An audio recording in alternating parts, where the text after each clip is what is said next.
عام انتخابات کی گہما گہمی، امیدواروں کی جانب سے کاغذات لینے اور جمع کرانے کا عمل جاری۔ کاغذات نامزدگی 22 دسمبر تک جمع کرائے جا سکیں گے۔ نواز شریف کے پی سے بھی انتخابات لڑنے کے خواہشمند، NA-15 سے کاغذات نامزدگی حاصل کر لیے۔ آصف علی زرداری NA-207 نواب شاہ سے میدان میں اتریں گے۔ بلاول بھٹو زرداری نے NA-194 لاڑکانہ سے کاغذات حاصل کر لیے۔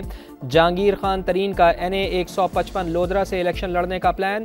بیٹی مہر خان ترین PP-227 لودھرا سے الیکشن لڑیں گی۔ PTI رہنما شفقت محمود NA-128 سے قسمت آزمائی کریں گے۔ شیخ رشید نے NA-56 اور 57 راولپنڈی سے کاغذات نامزدگی جمع کرا دیے۔ مصطفیٰ کمال کے کراچی کے علاقے کماڑی سے میدان میں اترنے کا امکان۔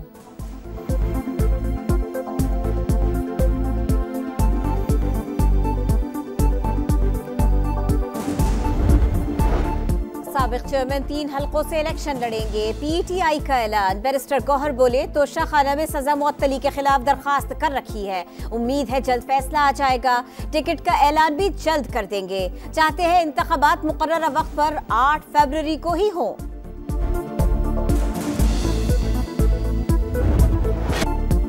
حلقہ بندیوں کے تنازعات سے زیادہ الیکشن ضروری، شیڈیول آنے کے بعد انتخابی عمل ڈیریل نہیں کیا جا سکتا۔ انتخابات میں تاخیر سے عوام کا جمہوری نظام پر اعتماد کمزور اور سیاسی عدم استحکام ہوتا ہے۔ سپریم کورٹ کا تحریری فیصلہ لکھا، حلقہ بندیوں کے مسائل انتخابات سے زیادہ اہمیت نہیں رکھتے۔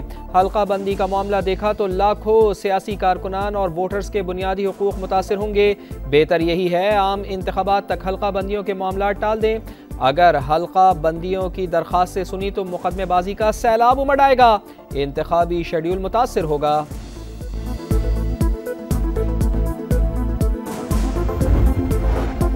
بیٹے سے تنخواہ نہ لینے پر عمر بھر کے لیے نااہل قرار دیا گیا۔ بلیک لا ڈکشنری دیکھ کر فیصلہ سنایا گیا۔ منتخب وزیر اعظم کو گھر بھیج دیا گیا۔ ایسا کہیں نہیں ہوتا اور نہ ہی ہونا چاہیے۔ نواز شریف کی پارٹی اجلاس میں گفتگو، کہا انہی وجوہات کے باعث آج اس مقام پر کھڑے ہیں۔ ارد گرد کے ممالک چاند پر پہنچ گئے، ہم زمین سے نہیں اٹھ پا رہے۔ JUI اور MQM پاکستان کا کاغذات نامزدگی کی وصولی کے دن بڑھانے کا مطالبہ، الیکشن کمیشن کو خط لکھ دیے۔ سینیٹر کامران مرتضیٰ کہتے ہیں سیاسی جماعتوں نے ٹکٹ تقسیم کرنے ہیں، وقت بڑھانے سے بہتر امیدوار چننے میں آسانی ہوگی۔ جانچ پڑتال کے 3 دن کم کر کے کاغذات نامزدگی کی وصولی کے لیے 3 دن کا اضافہ کیا جائے۔ MQM پاکستان کے مطابق کاغذات نامزدگی جمع کرانے کے لیے 3 دن کا وقت بہت کم ہے، تاریخ میں توسیع کی جائے۔ PTI کی وکٹیں گرنے میں تیزی، مزید رہنما پارٹی چھوڑ گئے۔ میاں والی سے سابق MNA امجد نیازی کا PTI سے علیحدگی کا اعلان، الیکشن سے دستبردار۔ سرگودا سے سابق MP افتخار گوندھل نے بھی راہیں جدا کر لی۔ 9 مئی کے واقعات کی مذمت۔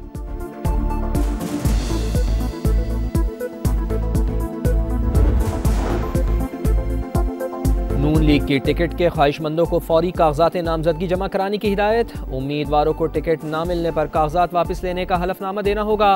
لیگی رہنما عطا تارڑ کہتے ہیں الیکشن کمیشن پر تنقید وتیرہ بن گیا ہے، کسی کو کوئی بات پسند نہ آئے تو عدم اعتماد کر دیتا ہے۔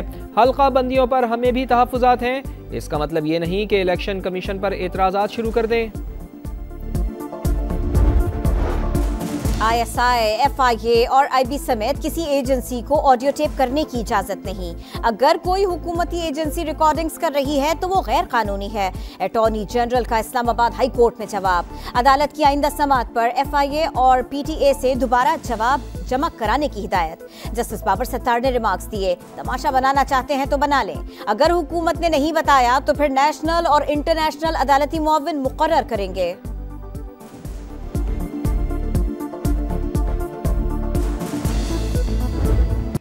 بلوچستان کی ترقی اور خوشحالی کے لیے دن رات کوششیں کی، دوست ممالک سے SIFC کے لیے تعاون حاصل کرنے کے لیے رابطہ کیا، جس سے ناراض بلوچ رہنماؤں کے ریاست کے بلوچستان دوست اقدامات پر اعتماد بڑھ رہا ہے۔ بھارت کے پاکستان دشمن سازشوں کا سب سے بڑا ہدف بلوچستان رہا ہے، کیونکہ یہ بات پاکستان دشمنوں کے علم میں ہے کہ پاکستان کی ترقی کا راستہ بلوچستان سے جاتا ہے۔ اسی لیے